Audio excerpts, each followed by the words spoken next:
Hello friends, स्वागत है आपका फिर से डीएम स्टडी सेंटर पर। आज हम लोग फिर से एक चाइल्ड डेवलपमेंट पैरा की सीडीपी का और एक पेपर को हम लोग डिस्कस करेंगे। इसके पहले मैंने क्लास 1 में आपका सीडीपी का और एक पेपर को मैंने डिस्कस किया है। अगर अभी तक आपने वीडियो नहीं देखा है तो जाके उसको जरूर देखिए। मैंने पूरा 30 क्वेश्चन को वहाँ पर डिस्कस किया है, तो इसमें आपका और कंसेप्ट अच्छा बनेगा। और आई होप, मुझे आशा है कि आपका जो सी टेट का प्रिपरेशन है वो आपका बहुत अच्छा से होता होगा। तो आज एक बार फिर से और एक सीडीपी का मैं डिस्कस करूँगा, जो आपका 30 क्वेश्चन को पूरा डिस्कस करेंगे पूरा। और इसमें आपको एक अच्छा एक कंसेप्ट बनेगा। साथ में आपको मैंने पहले ही कहा है कि जो प्रीवियस ईयर क्वेश्चन बहुत इंपॉर्टेंट है। प्रीवियस ईयर क्वेश्चन से ही आपको काफ़ी आइडिया मिल जाए कि सी टेट एग्जाम में किस तरह का क्वेश्चन आते हैं और उसको क्वेश्चन को किस तरह से सोल्व करना है। तो इससे काफ़ी आपको हेल्प होगा। आप मेरा टेलीग्राम चैनल आपका डीएम स्टडी सेंटर,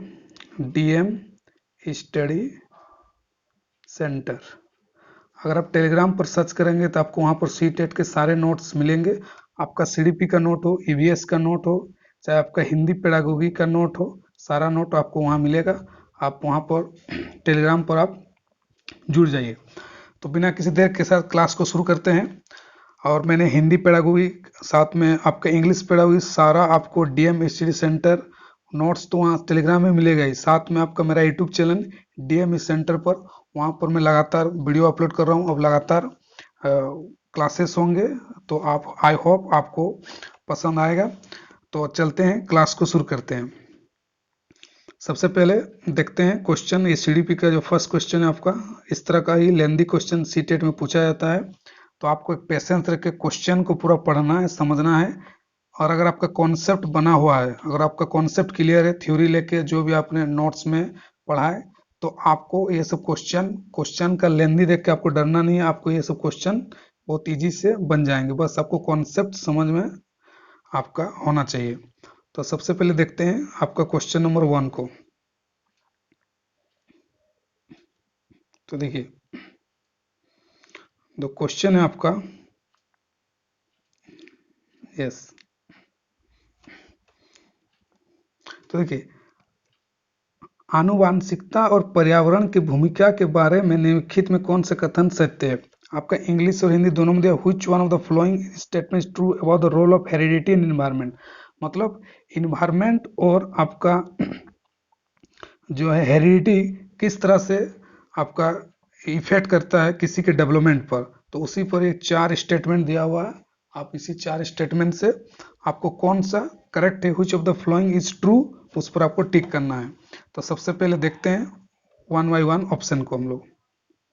तो सबसे पहले आप देख सकते हैं पहला ऑप्शन जो आपका है, विकास के कुछ पहलू आनुवांशिकता और कुछ अन्य पर्यावरण से अधिक प्रभावित होते हैं। हाँ, ये तो करेक्ट लग रहा है आपका। जो आपका डेवलपमेंट जो है किसी का, वो हेरिडिटी से, साथ में आपका इन्वायरमेंट से इफेक्ट होता है। ये आपका करेक्ट लग रहा है। उसके बाद अगला ऑप्शन को देखते हैं। हम लोग को जो करेक्ट जो है एकदम जो सटीक आंसर उसको देखना है, क्योंकि कई बार ऑप्शन में आपको, अगर आप चारों ऑप्शन पढ़ेंगे तो आपको चारों का चारों ऑप्शन सही लगेगा, लेकिन आपको वही आंसर को टिक करना है जो परफेक्ट सटीक है और जो कंसेप्ट पूरा एकदम थ्योरी से काफी मैच करता है। तो चलिए, तो 1 ऑप्शन जो है आपका करेक्ट लग रहा मुझे। तो आगे ऑप्शन को देखते हैं और क्या कुछ है। नेक्स्ट बढ़ते हैं 2 नंबर की तरफ। आपका 2 नंबर, सीखने और प्रदर्शन करने एक बच्चे की क्षमता जीनों द्वारा पूरी तरह से निर्धारित होती है।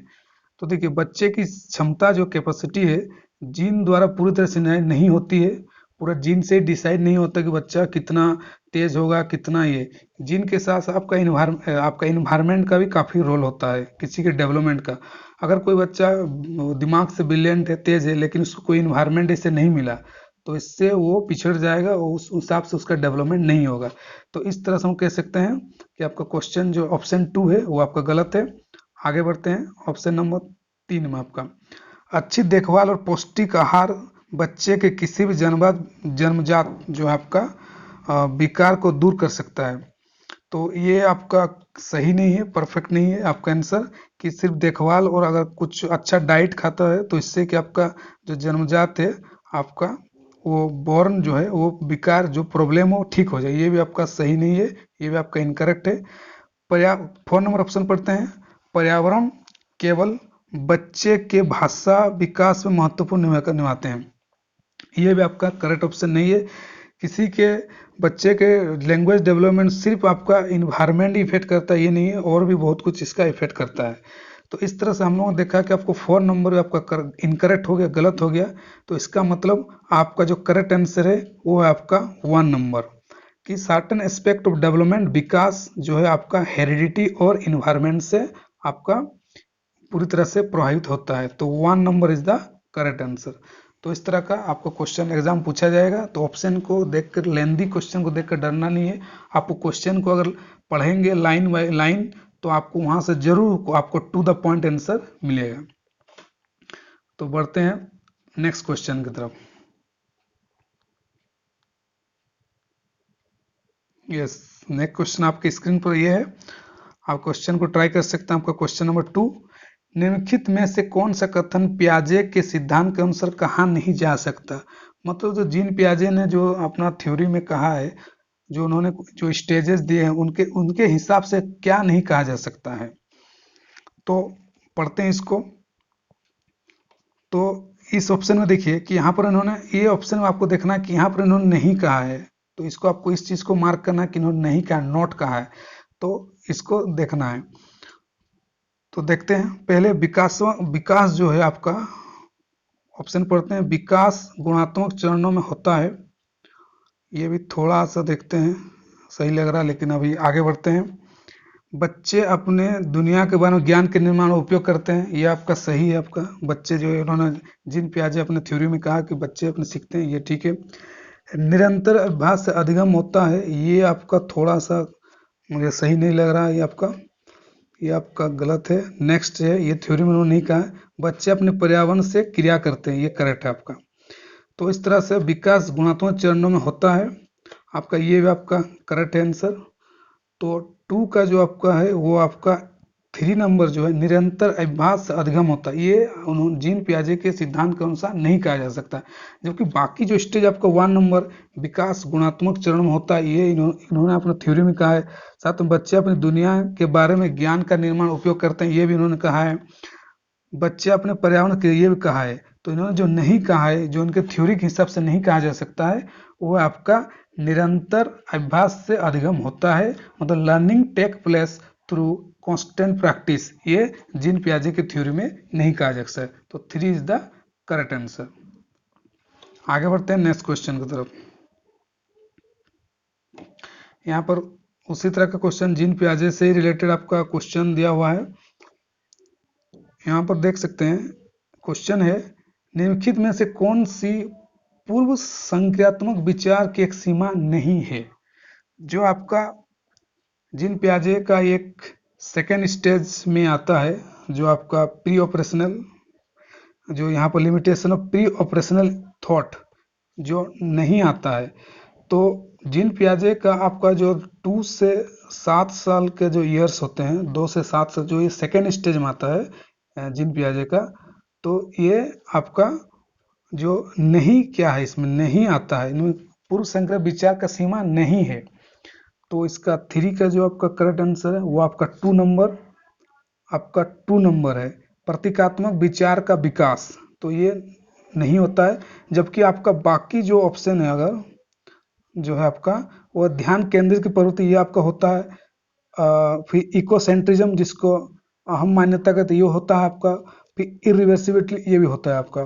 तो ये विचार को प्रतीकात्मक, जो development of the symbolic thought, ये 2 नंबर जो है ये आपका नहीं होता है। इस तरह से आपका क्वेश्चन नहीं पूछा है, तो ये आपका 2 नंबर इज द आपका करेक्ट आंसर है आपका। नेक्स्ट बढ़ते हैं अगला।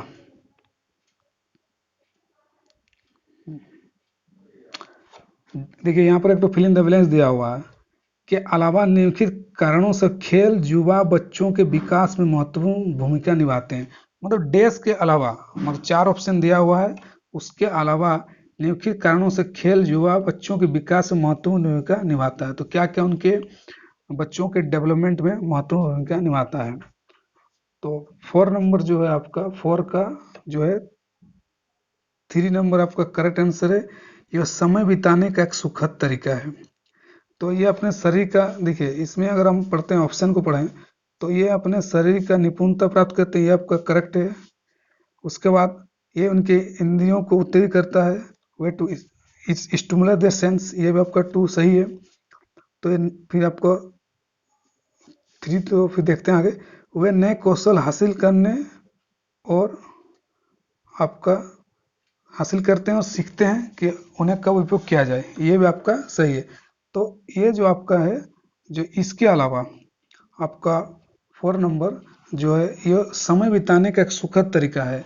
इसको छोड़ के बाकी चीज़ों में ये आपका बहुत महत्वपूर्ण भूमिका निभाता है। तो 3 इज द करेक्ट आंसर इसका है। 5 नंबर 5 नंबर देखिए, क्वेश्चन पढ़िए। निम्नलिखित में से कौन सा प्रश्न बच्चों को गंभीर रूप से सोचने के लिए आमंत्रित करता है। मतलब आपका 4 ऑप्शन दिया हुआ देख सकते हैं, ये 4 ऑप्शन दिया, इनमें से एक क्वेश्चन के फॉर्म में दिया है और इनमें से कौन सा ऑप्शन है जो उसमें बच्चे गंभीर रूप से, मतलब क्रिटिकली थिंकिंग जो उनके अंदर डेवलप होगा। आप देख सकते हैं चिल्ड्रेन टू थिंक क्रिटिकली, बच्चे क्रिटिकली गंभीर रूप से सोच सकते हैं। तो क्या आप इसका उत्तर जानते हैं। तो देखिए, ये तो आपको नॉर्मल लग रहा थोड़ा, तो ये तो नहीं होगा। सही जवाब क्या, ये भी आपका नहीं है। क्या आप इस तरह स्थिति के बारे में सोच सकते हैं, तो ये भी उतना खास क्रिटिकल थिंकिंग डेवलप नहीं करता आपका। आपका ऑप्शन नंबर 4 जो है, विभिन्न तरीकों से हम इसे कैसे हल कर सकते हैं। तो ये देखिए, ये वाला जो ऑप्शन है 4 नंबर, ये आपका करेक्ट है। 4 number, what are different way in which we can solve this. मतलब बच्चे इसमें ज़्यादा सोचेंगे कि एक किसी प्रॉब्लम को हम अलग अलग तरीके से, डाइवर्स तरीके से कैसे सॉल्व कर सकते हैं। तो ये जो है आपका क्रिटिकली चीज़ को, थिंकिंग को आपका डेवलप करता है। तो आपका 4 number is the correct answer इसका। बढ़ते हैं आगे नेक्स्ट क्वेश्चन की तरफ। देखिए 6 नंबर क्वेश्चन आपके स्क्रीन पे दिख रहा है, इसको खुद से ट्राई कीजिए, पढ़िए। निम्नलिखित में से कौन सा विकल्प प्रगतिशील शिक्षा का सबसे अच्छा वर्णन करता है। मतलब प्रगतिशील, प्रोग्रेसिव एजुकेशन को डिस्क्राइब करता है। एक अच्छा प्रोग्रेसिव जो एजुकेशन हो, उनमें से 4 ऑप्शन दिया, कौन सा इसको बेस्ट डिस्क्राइब करता है। तो देखिए, जो यहाँ से हमें ज़्यादा ऑप्शन को नहीं पढ़ूंगा, पहला ऑप्शन ही मुझे करेक्ट लग रहा है यहाँ पर, जो आपका 1 नंबर, वो है करके सीखना, लर्निंग बाय डूइंग। आपका करके अगर सीखेंगे, फिर प्रयोजन विधि, प्रोजेक्ट मेथड, फिर आपका कोऑपरेटिव लर्निंग मानो सहयोग विधि। तो ये जो है आपका एक आपका जो प्रोग्रेसिव एजुकेशन है, प्रोग्रेसिव क्लासरूम है, ये इसको प्रमोट करता है, अच्छा से आपका डिस्क्राइब करता है। तो 1 number is the correct answer आपका।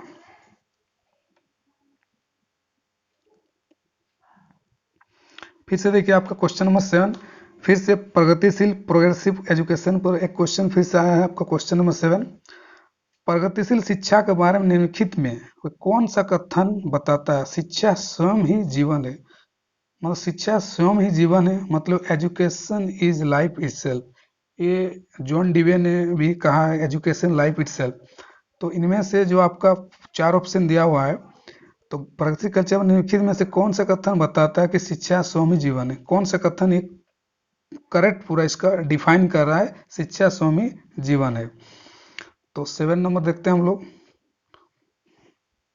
तो 7 नंबर का आपका जो है 3 number is the correct answer है आपका। स्कूलों में शिक्षा सामाजिक और प्राकृतिक दुनिया को प्रतिबिंब करना। मैं ज़्यादा ऑप्शन को नहीं पढ़ रहा हूँ, आपका 3 नंबर करेक्ट आंसर है। क्योंकि आपका देख सकते हैं स्कूलों में शिक्षा सामाजिक प्लस प्राकृतिक दुनिया को प्रतिबिंब करते हैं। यही आपका एजुकेशन इज लाइफ जो है जॉन डीवे के द्वारा कहा गया, इसी चीज़ को परफेक्ट इसको डिफाइन कर रहा है। अगर इंग्लिश में हम लोग बोले तो education school should reflect the social and cultural world. तो 3 number is the correct answer.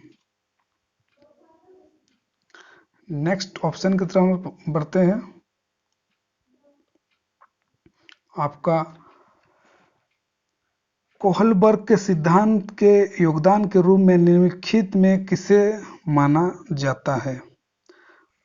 Which one of the following can be considered as a contribution of Kohlberg theory? मतलब क्या कंट्रीब्यूशन कोहलबर्ग थ्योरी ने क्या contribution किया है? इसमें 4 option दिया हुआ है। तो अगर आपने नोट्स में पढ़ा है कोहलबर्ग थ्योरी तो आपको ये वाला क्वेश्चन इजी से समझ में आएगा। तो देखते हैं। तो कोहलबर्ग जो है ज़्यादातर आपका नैतिक तर्क के आधार पर बात करते हैं कि क्या सही है क्या गलत है, नैतिक चीज़ों के आधार पर ये ज़्यादा समर्थन करते हैं। तो आपका 8 नंबर जो है उसका सही आंसर है 1 number. His theory supported association between cognitive and maturity and morality maturity.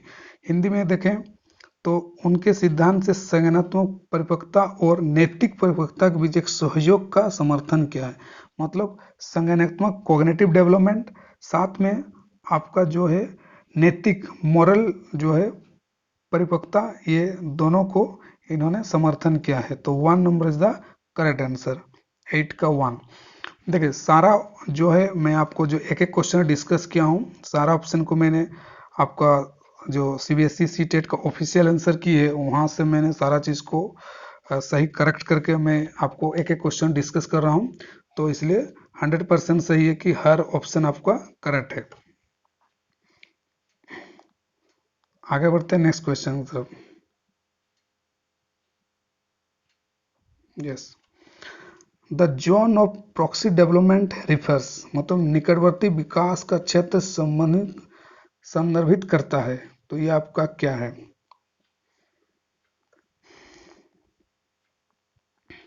तो ये जो आपका है जोन ऑफ प्रॉक्सी डेवलपमेंट है, ये आपका 3 नंबर आपका करेक्ट आंसर आपका एक संदर्भ को जिसमें बच्चे सहयोग के सही स्तर के साथ कोई कार्य लगभग स्वयं कर सकते हैं। मतलब on the A contest in which A children can almost perform task on the on with the right level support. जब किसी स्टूडेंट को हम राइट लेवल ऑफ सपोर्ट कर देते हैं तो बच्चा खुद से वो काम करने लग जाता है। तो इसी को हम लोग कहते हैं जोन ऑफ प्रॉक्सियल डेवलपमेंट, ZPD। तो आपका 3 नंबर जो है आपका वो आपका करेक्ट आंसर है। आगे बढ़ते हैं नेक्स्ट क्वेश्चन 10। एक उभयलिंगी व्यक्तित्व एन एंड्रोजिनियस पर्सनैलिटी क्या है? इसमें 4 ऑप्शन दिया है, तो इसको देखते हैं। आपका ऑप्शन कुछ कुछ आपको देखते हैं। स्त्री लक्षणों वाले पुरुषों को संदर्भित करता है, ये उतना करेक्ट नहीं लग रहा आपका। मैं आमतौर पर मानेंगे मर्दाना और स्त्री गुणों का समाजन होता है, ये थोड़ा आपका करेक्ट लग रहा है मुझे। देखते हैं आगे ऑप्शन में दृढ़ अहंकारी होने का आदत है, ये तो आपका नहीं है, गलत हो गया। समाज में प्रचलित रूढ़िवादी लिंग भूमिकाओं का पालन करती है, ये भी आपका गलत है, ये भी नहीं होगा। तो आपका जो करेक्ट आंसर है वो आपका 2 नंबर है। Has a balance of what are generally considered masculine and feminine traits. मतलब दोनों पर मर्दाना और स्त्री गुणों का संयोजन कॉम्बिनेशन होता है, तभी उसी को हम उभयलिंगी आपका व्यक्तित्व पर्सनैलिटी कहते हैं। तो 2 number is the correct answer आपका।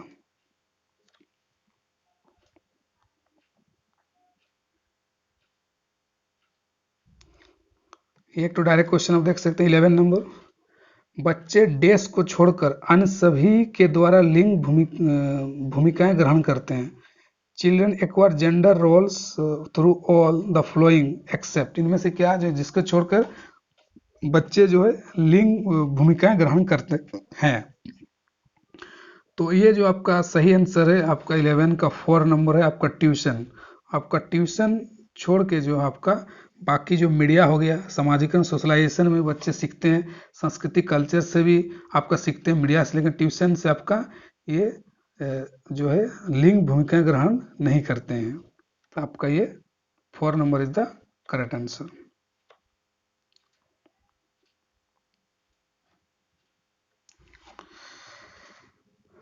तो आपका 12 में देखते हैं मानकीकृत परीक्षणों की आलोचना में से एक है। मतलब one of the critics of standardise test has been that. मतलब जो स्टैंडर्डाइज टेस्ट होते हैं कई लोग इसका क्रिटिसाइज करते हैं, तो उनमें से क्या है, क्या क्रिटिसिज्म है उसका सही को देखते हैं हम लोग। तो देखते हैं, देखिए पहला ऑप्शन 1, ये मुख्य रूप से मुख्यधारा संस्कृति का पतन करते हैं इसलिए पक्षपाती हैं, थोड़ा करेक्ट लग रहा मुझे वाला। उनकी भाषा को समझना मुश्किल है, ऐसा नहीं है कि पूरा कोई भाषा को समझ नहीं आए, ये आपका करेक्ट नहीं है। परीक्षण बड़ी आबादी पर लागू नहीं किया जा सकते हैं, ये भी उतना टू द पॉइंट नहीं है। वे बच्चों की क्षमता की स्पष्ट तस्वीर नहीं देते हैं, ये भी आपका उतना परफेक्ट जो है टू द आंसर नहीं है। तो आपका 1 नंबर इज द आपका करेक्ट आंसर है। वे मुख्य रूप से मुख्य धारा की संस्कृति का प्रतिनिधित्व करते हैं इसलिए पक्षपाती हैं, मतलब थोड़ा ये बायस होते हैं।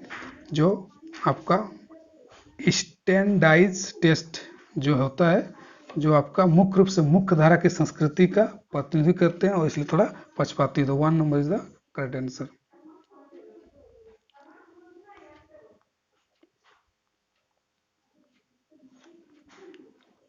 आपका अगला क्वेश्चन देखते हैं 30 नंबर।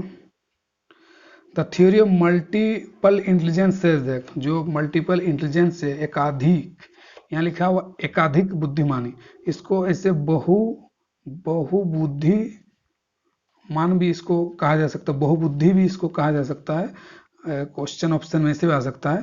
तो क्या कहता है इसका ऑप्शन, मल्टीपल इंटेलिजेंस या मल्टी इंटेलिजेंस थ्योरी।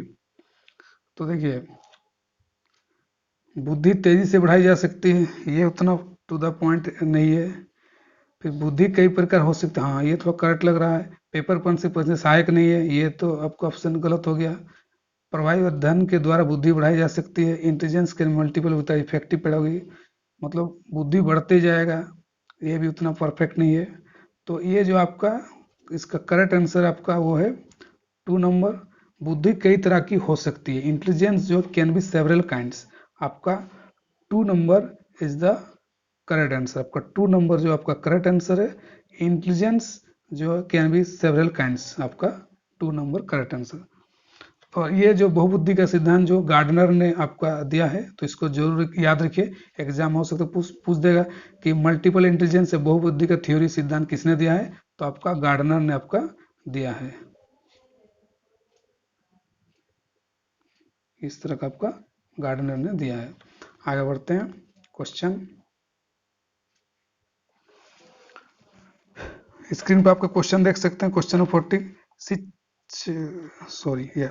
शिक्षक सीखने के लिए मूल्यांकन और सीखने के लिए मूल्यांकन दोनों के उपयोग करते हैं, तो इसका क्या है आपका, teacher can utilise both assessment and learning and assessment और लर्निंग, इसका क्या होगा आंसर। क्वेश्चन थोड़ा पेचीदा है, तो इसका जो आप देखते हैं हम लोग, सही आंसर आपका वही आपका 1 नंबर, बच्चों की प्रगति उपलब्धि स्तर को जानने में। तो जो भी असेसमेंट हो रहा है वो नो चिल्ड्रन प्रोग्रेस एंड उसका अचीवमेंट लेवल, मतलब बच्चे ने कितना प्रोग्रेस किया है, कितना सीखा है, उनका अचीवमेंट लेवल क्या है, आपने जो पढ़ा है उनको वो सीख पाया कि नहीं पाया है। तो ये पूरा आपका जो है इसका असेसमेंट जो है आपका लर्निंग असेसमेंट और लर्निंग फॉर असेसमेंट दोनों आपका 1 नंबर पर आपका बेस्ट है। Correct answer is the 1 number.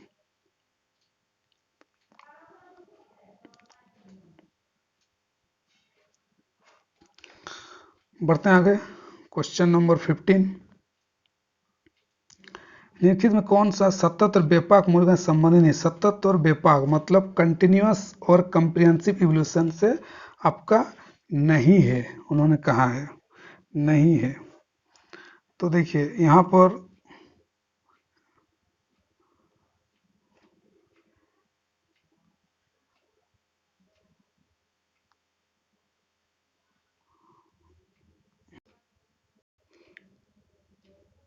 तो इसको देखते हैं हम लोग, सतत और व्यापक मूल्यांकन से संबंध नहीं है। तो इसे भारत के शिक्षा अधिकार अधिनियम द्वारा अनिवार्य किया गया, ये आपका थोड़ा करेक्ट लग रहा है मुझे। ये शिक्षण अधिनियम प्रक्रिया का अभिन्न अंग है, ये आपका करेक्ट लग रहा है। आगे बढ़ते हैं, ये विभिन्न शिक्षा क्षेत्रों में बच्चों की उपलब्धि पर केंद्रित है, ये भी आपका करेक्ट लग रहा है। आपका लास्ट 4 ऑप्शन, ये बच्चों को धीमे, खराब या बुद्धिमान के रूप में चिन्हित करने उपयोगी होता है, ये आपका करेक्ट नहीं है। देखिए बाकी जो आपका ऑप्शन 1 2 3 जो है आपका करेक्ट सही है, मतलब उससे मैच कर रहा है, मतलब लेकिन ये बच्चों को जो है लेवलिंग करेगा, बच्चों को डिवाइड करेगा कि ये स्लो है, ये पुअर है और ये आपका इंटेलिजेंट है। तो ये आपका जो है मूल्यांकन जो कंटिन्यूस और कंप्रेसिव इवोल्यूशन का ये काम नहीं है। तो आपका यहाँ क्वेश्चन नहीं कहा है, तो इस तरह से हम कह सकते हैं कि ये जो आपका 4 नंबर आपका सही आंसर है। आगे बढ़ते हैं नेक्स्ट क्वेश्चन।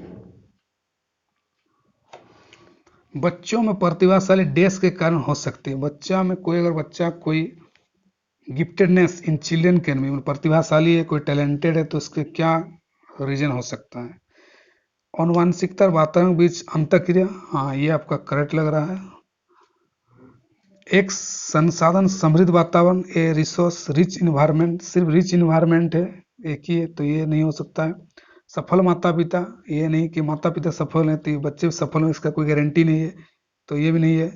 एक डिसिप्लिन रूटीन, अगर कोई डिसिप्लिन रूटीन फॉलो कर रहा है, मतलब 8 घंटा डेली पढ़ना है, तो ये भी आपका नहीं है। तो इसका जो करेक्ट आंसर आपका वो आपका 1 number, an interplay between heredity and environment. मतलब अगर बच्चा का इन्वायरमेंट हेरिडिटी भी इफेक्ट करता है। अगर बच्चे माता पिता थोड़ा इंटेलिजेंट है, पढ़ाई लिखाई में तेज है, तो ज़्यादा चांस है बच्चे भी उनका जो दिमाग है, ब्रेन थोड़ा फास्ट हो, तेज हो सकता है। और साथ में उसको इन्वायरमेंट मिलना बहुत जरूरी है, और दोनों के बीच बैलेंस अच्छा है, तो ज़्यादा चांस है कि बच्चा आपका गिफ्टेड या आपका इंटेलिजेंट होगा। पढ़ते हैं नेक्स्ट क्वेश्चन।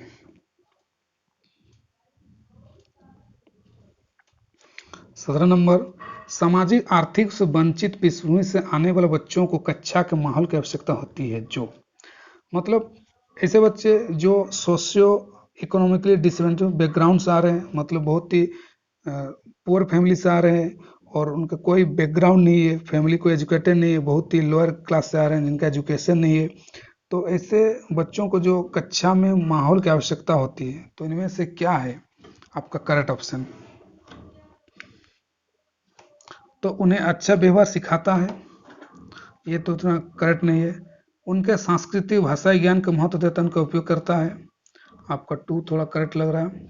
उनकी भाषा उपयोग होता है करता है ताकि मुख्य भाषा ना सीख सकें, ये तो आपका हतोत्साहित तो होना ही नहीं है, आपका डिस्करेज तो नहीं करना, ये तो नहीं गया, गलत हो गया। फिर अगला ऑप्शन, बच्चों को उनकी क्षमता आधार पर वर्गीकृत करना, ये तो कहीं नहीं कहा है कि कैटेगराइज करना, चिल्ड्रन को अलग अलग बांटना एबिलिटी के आधार पर, ये तेज है ये वीक है, तो इस तरह से करना ही नहीं है। तो आपका जो करेक्ट ऑप्शन हो गया वो है आपका 2 नंबर। उनके सांस्कृतिक और भाषाई ज्ञान को महत्व देता है तथा उनका उपयोग करता है, value and use their cultural and linguistic knowledge, ये आपका करेक्ट नंबर 2 नंबर। आगे बढ़ते हैं 18 नंबर। कक्षा में सृजनात्मक और प्रतिभाशाली बच्चों के लिए आवश्यक हस्तक्षेप निर्भर करता है। मतलब क्रिएटिव और जो आपका talented children in the classroom और रेस्ट ऑन, क्या डिसाइड करता है। तो देखिए, शिक्षक द्वारा अनुकूलित और प्रेरक निर्देशन तरीकों उपयोग पर, हाँ ये तो थोड़ा करेक्ट लगा। उन्हें अतिरिक्त समय दिए जाने पर, ये आपका परफेक्ट नहीं लग रहा है। उनके प्रति स्नेह होने के नाते है पर, ये भी स्नेह आपका, ये भी नहीं है आपका। फिर आपका उन्हें अन्य बच्चों को पढ़ाने की जिम्मेदारी देने पर, ये भी आपका नहीं है। तो करेक्ट आंसर जो आपका वो है आपका 1 नंबर, शिक्षक द्वारा अनुकूलित और प्रेरक निर्देशन तरीकों के उपयोग पर, मतलब use of customise stimulating instruction method by teacher. अगर टीचर सही डायरेक्शन देंगे, प्रॉपर इन्वायरमेंट देंगे, मोटिवेशन करेंगे, तो बच्चों में जरूर क्रिएटिविटी और साथ में आपका प्रतिभाशाली टैलेंटेड आपका बच्चे बढ़ेंगे। तो इस तरह से हम देखा तो 1 number is the correct answer. Next question देखते हैं 19 नंबर। अति संवेदनशील बच्चों को सिखाने में मदद करने के लिए निम्न से कौन सा तरीका उपयुक्त तरीका नहीं है। Which of the following not suitable to have to hyper active children, मतलब जो अति संवेदनशील बच्चे हैं, तो हाइपर एक्टिव है, जो बहुत ज़्यादा एक्टिव होते हैं जो बच्चे, उसको अति संवेदनशील कहा जाता है। तो कौन सा तरीका उपयुक्त नहीं है, इन्होंने कहा नहीं है। तो देखते हैं।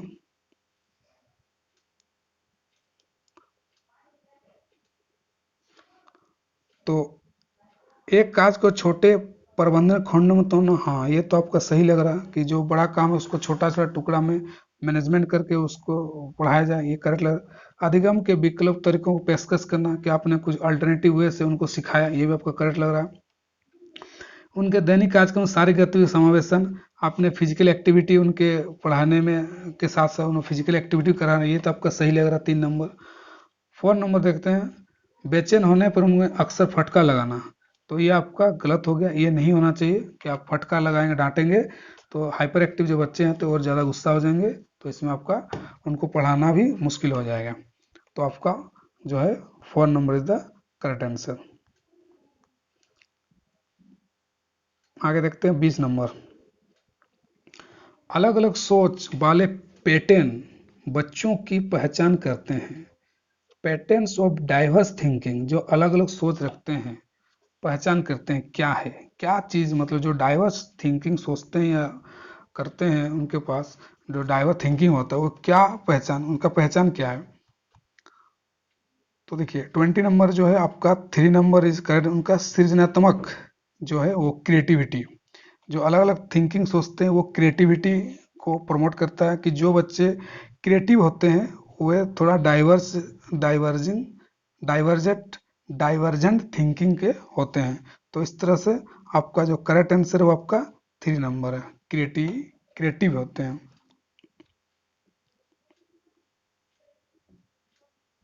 नेक्स्ट क्वेश्चन आपका 21 में, आपके स्क्रीन पर खुद से देख सकते हैं, खुद से ट्राई कर सकते हैं। निम्नलिखित में से कौन सा शिक्षक द्वारा कक्षा में बच्चों के लिए समस्या हल करने के तरीका का वर्णन नहीं कर सकता। ये नहीं वाला ये ऑप्शन स्टूडेंट को ज़्यादातर फंसाता है, क्योंकि इसे नहीं के चक्कर में क्वेश्चन का आंसर गलत हो जाता है। तो देखते हैं, कौन सा शिक्षक द्वारा कक्षा में बच्चों के लिए समस्या हल करने का तरीका का वर्णन नहीं करता, मतलब जो किसी प्रॉब्लम को सॉल्व करने के टाइम में वो तरीका जो वर्णन नहीं करता है। तो इसका हम लोग देखते हैं,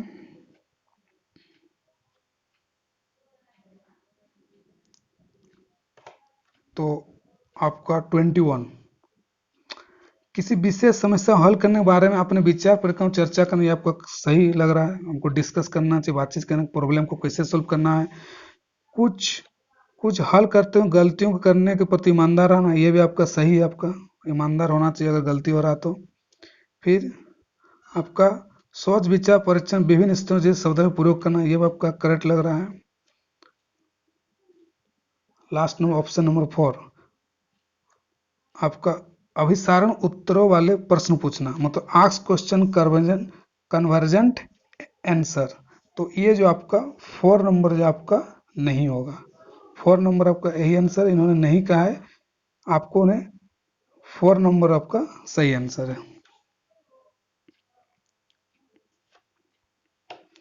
22 नंबर क्वेश्चन डायरेक्ट थोड़ा इजी क्वेश्चन है, निम्नलिखित में से कौन सा एक संवेग है। Which one of the following is a emotion, emotion कौन सा इनमें से। स्मृति मेमोरी, ये तो इमोशन नहीं है। डर, ये थोड़ा लग रहा सही, देखते हैं आगे। ध्यान, ये भी इमोशन नहीं है आपका। उत्तेजना स्टिमुलस, ये भी आपका नहीं है। तो डर जो है आपका एक इमोशन है, फियर, तो 2 number is the correct answer आपका।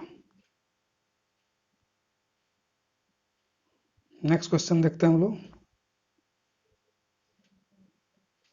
एक 3 साल का बच्चा बताता है कि दूध बूथ पर एक मशीन द्वारा दूध का उत्पादन होता है, मतलब बच्चा ने कहीं देखा है कि जो बूथ में जो है वो मिल्क, वहाँ पर दूध जो है निकल रहा है, उससे उत्पादन हो रहा है। तो निम्नलिखित में कौन सा बच्चा का समझ का सबसे अच्छा स्पष्टीकरण करता है, मतलब उसका एक्सप्लेनेशन बेस्ट एक्सप्लेन करता है आपका ऑप्शन में से। तो बच्चों को दुनिया का वो सीमित अनुभव ज्ञान होता है, ये आपका सीमित होता है, ये तो नहीं कहा है, ये नहीं है। बच्चे का जवाब दूध से दूध खरीदने का अनुभव पर आधारित है, ये थोड़ा आपका करेक्ट लग रहा है मुझे। फिर बच्चे ने गाय को कभी नहीं देखा, ये तो गलत है, आपको गाय देखे होंगे। बच्चे का परिवार बच्चे पेड़ की बातों में प्रदान नहीं करते, ये आपका गलत ऑप्शन है। आपका आपका मोटिवेशन नहीं करता, इन्वायरमेंट नहीं है, ये गलत है। तो आपका ये जो ऑप्शन सही ऑप्शन है वो आपका 2 नंबर, बच्चे का जवाब दूध बूथ से खरीदने के अपने अनुभव पर आधारित है। अनुभव मतलब experience of buying milk from A milk booth, उन्होंने जरूर देखा है कि जो उसका पेरेंट्स हो या तो वो खुद वहाँ पर मौजूद है, जो बूथ से दूध निकालने का जो खरीदने का ये उनका एक्सपीरियंस है। तो 2 number is the correct answer. बढ़ते हैं 24 नंबर क्वेश्चन। निम्नलिखित में कौन सा शिक्षक की भूमिका सबसे अच्छा बना? तो शिक्षक का रोल को उन्होंने सबसे अच्छा डिस्क्राइब किया है 24 नंबर। तो सबसे इम्पोर्टेंट जो कक्षा में शिक्षक की महत्वपूर्ण भूमिका, अनुशासन बनाए रखना। हाँ, ये तो थोड़ा है, महत्वपूर्ण भूमिका तो नहीं, लेकिन एक भूमिका है, रोल है, बट महत्वपूर्ण भूमिका हम नहीं कर सकते हैं। तो ये आपका सही लग रहा है, वो देखते हैं आगे ऑप्शन।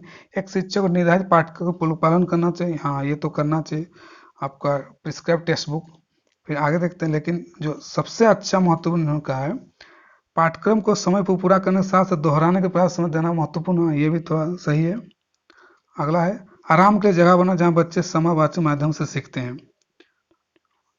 तो करेक्ट आंसर आपका 4 नंबर है, जो है creating relax space where children learn through dialogues and inquiry. मतलब एक कॉर्नर, रीडिंग कॉर्नर होना चाहिए जहां पर बच्चे क्या संवाद और पुस्तक के माध्यम से सीखते हैं। मतलब बच्चे आपसे आपस में बातचीत करेंगे, डायलॉग करेंगे और इंक्वायरी करेंगे। इंक्वायरी मतलब पूछताछ करेंगे और उससे सीखेंगे।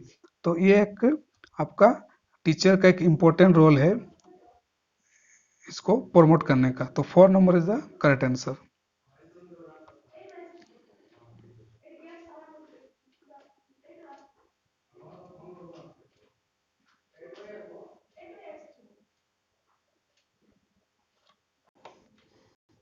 अब अगला नेक्स्ट क्वेश्चन देखते हैं हम लोग।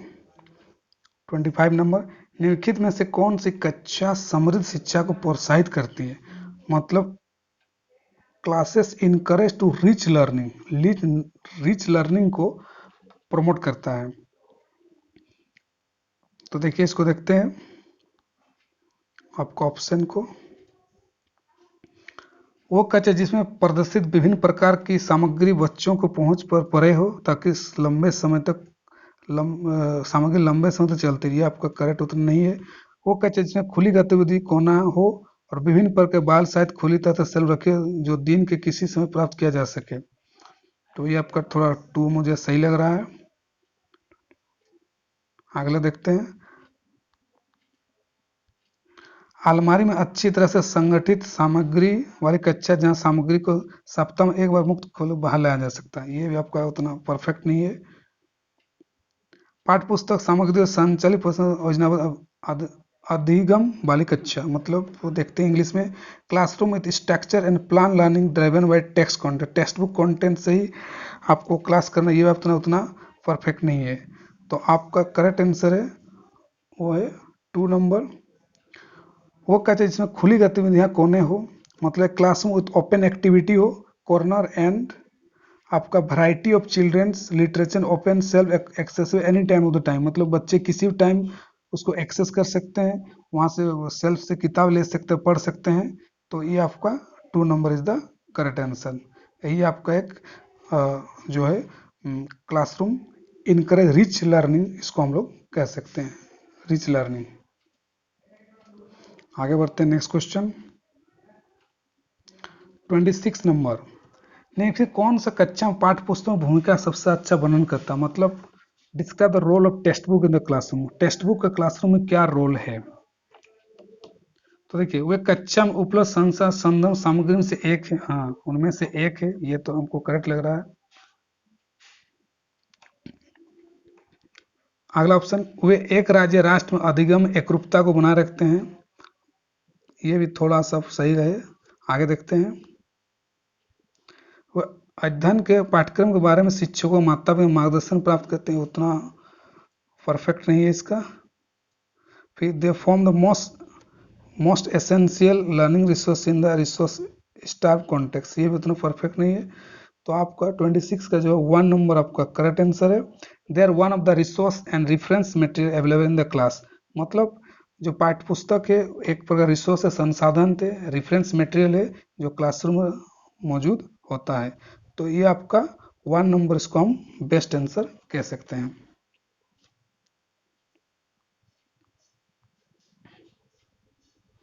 अगला क्वेश्चन 27 नंबर, राष्ट्र पाठ्यचर्या फ्रेमवर्क 2005 ने अपनी समझ देश से प्राप्त की है।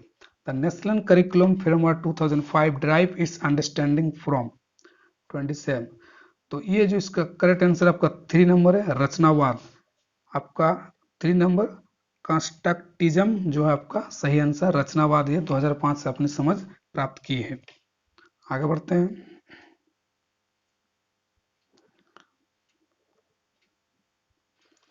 28 नंबर हम देख सकते हैं, कक्षा में बच्चों को प्रेरित समझा जा सकता है। मतलब क्लासरूम में जो बच्चे मोटिवेटेड हैं, कब समझेंगे कि बच्चे मोटिवेटेड हैं? वो अच्छी तरह से वर्दी पहन स्कूल आते हैं। मतलब अगर बच्चा डेली एकदम यूनिफॉर्म लगा के आ रहा है, नीट एंड क्लीन, तो उसको सोचेंगे मोटिवेटेड है। ये उतना परफेक्ट आंसर नहीं है। तो इसको आगे देखते हैं। वो कक्षा में अनुशासन बनाए रखते हैं, मतलब बच्चे अगर डिसिप्लिन में है तो हम बोलेंगे कि वो एकदम मोटिवेटेड है। ये भी उतना परफेक्ट नहीं है। वे सभी उपस्थिति में नियमित है, दे आर रेगुलर अटेंडेंस, तो ये भी उतना परफेक्ट नहीं है। आगे देखते हैं। 4 नंबर, वे शिक्षक से इस प्रश्न प्राप्त करने के लिए प्रश्न पूछते हैं। Yes, this is the correct answer. They ask question seeking clarification from the teacher. यही उनको यही चीज है जो वो ज्यादा मोटिवेट रहते हैं कि अगर टीचर कोई टॉपिक पढ़ा रहा है तो उस समय मान लीजिए कि वो कोई चीज को नहीं समझ पा रहा, तो उस समय क्या, तो बच्चे मोस्ट ऑफ द क्लासरूम में होते हुए पूछते नहीं है। They don't ask question to the teacher, नहीं पूछते हैं। लेकिन उस केस में ऐसे क्लासरूम में ऐसे स्टूडेंट जो नहीं समझ पाने की स्थिति में वो पूछ रहे हैं क्वेश्चन, स्पष्टीकरण क्लैरिफिकेशन मांग रहे हैं, तो इससे यही है कि बच्चे मोटिवेटेड हैं, जानने में वो क्या है, उत्सुक है। तो आपका करेक्ट आंसर जो आपका 4 नंबर है आपका क्वेश्चन क्लियरिफिकेशन, जो बच्चे इसमें मोटिवेटेड है। आगे बढ़ते हैं 29 नंबर क्वेश्चन पर, और लास्ट क्वेश्चन के बाद हम लोग डिस्कस करेंगे। तो देखिए, निम्नलिखित में कौन सा बच्चों में अधिगम में सुधार के लिए सबसे अधिक उपयुक्त है? मतलब most suitable to improve children learning, मतलब कौन सा इनमें से मेथड है, इसमें हम लोग क्या कर सकते हैं कि बच्चे का जो लर्निंग है इम्प्रूव होगा। नियमित मूल्यांकन परीक्षा आयोजित की जानी चाहिए, मतलब रेगुलर असेसमेंट करना चाहिए। तो रेगुलर तो नहीं, ये तो आपका नहीं है। शिक्षक को विभिन्न उदाहरण चित्रों का उपयोग करके विषय की व्याख्या करनी चाहिए, ये भी थोड़ा लग रहा है। आगे देखते हैं। फिर कक्षा सभी प्रकार शिक्षण सभी होनी चाहिए, मतलब सब आपका टीचिंग लर्निंग टीचिंग मटेरियल सब एकदम क्लास में होना चाहिए, ये भी उतना परफेक्ट नहीं है। फिर आगे देखते हैं 4 नंबर ऑप्शन, शिक्षकों को वास्तविक जीवन स्थितियों पर बच्चों को एक दूसरे के साथ बातचीत करने में मदद करनी चाहिए। यस, ये आपका करेक्ट आंसर है। Teacher should facilitate children to interact with each other to real life situation. आपका जो है रियल लाइफ सिचुएशन, ये जो ऑप्शन है रियल लाइफ सिचुएशन से वास्तविक जीवन से स्टूडेंट के साथ डिस्कस करना चाहिए। तो इससे क्या होगा कि बच्चों के जो लर्निंग है उसमें ज़्यादा इम्प्रूव होगा। तो आपका 4 number is the correct answer. और आज का इस सीडीपी सेशन का लास्ट क्वेश्चन को डिस्कस करते हैं हम लोग। क्वेश्चन नंबर 13 आपके स्क्रीन पर आप खुद से ट्राई कर सकते हैं। 13 नंबर, अनुशासन mean discipline which has a significant role, जो अधिगम वातावरण एक महत्वपूर्ण भूमिका निभाता है, किस तरह से मदद करता है। मतलब डिसिप्लिन जो है role in a learning environment आपका व्हिच हेल्प, कैसे मदद करता है कि जो डिसिप्लिन रहेगा क्लासरूम तो उससे क्या भूमिका वातावरण में एक महत्वपूर्ण भूमिका निभाता है, किस तरह मदद करता है, किस तरह का हेल्प करता है। तो देखिए ऑप्शन, बच्चों को अपनी शिक्षा को विनियमित और मॉनिटर करने, हाँ ये तो करेक्ट लग रहा है। चुप्पी साधे रहने के लिए, ये तो नहीं है कि एकदम साइलेंट रहिए, ये तो नहीं है। फिर आपका शिक्षकों को निर्देश देने में टीचर इंस्ट्रक्शन देंगे, डायरेक्शन करेंगे, ये भी उतना नहीं है। बच्चों को उनके पाठ रट कर याद करेंगे, ये तो नहीं है। रोट लर्निंग को ऐसे ही प्रमोट नहीं करना है, तो ये नहीं है। तो इस तरह का इसका 30 का जो 1 नंबर आपका परफेक्ट आंसर है। Children to regulate and monitor their own learning, मतलब बच्चे अगर डिसिप्लिन रहेंगे तो इससे यही है कि वो विनियमित मतलब रेगुलेट रहेंगे, नियंत्रण रहेंगे, और मॉनिटर करने मतलब आपका सीखने में और खुद से चीज़ों को जानने में वो ज़्यादा बेहतर होगा अगर बच्चे डिसिप्लिन में रहेंगे। तो 1 number is the correct answer. तो इस तरह से हम लोगों ने पूरा 30 का 30 क्वेश्चन को डिस्कस कर लिया है। आई होप आपको ये सेशन अच्छा लगा होगा। आप जरूर कमेंट करके बताइए।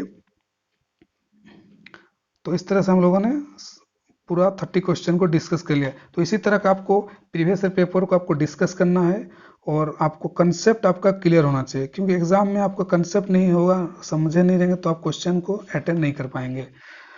तो अगर इस चैनल पर नए हैं तो आप जरूर सब्सक्राइब कीजिए डीएम स्टडी सेंटर को। मिलते हैं किसी और वीडियो के साथ, अगला सीडीपी या कोई दूसरे पेडोगी के साथ। Thank you so much.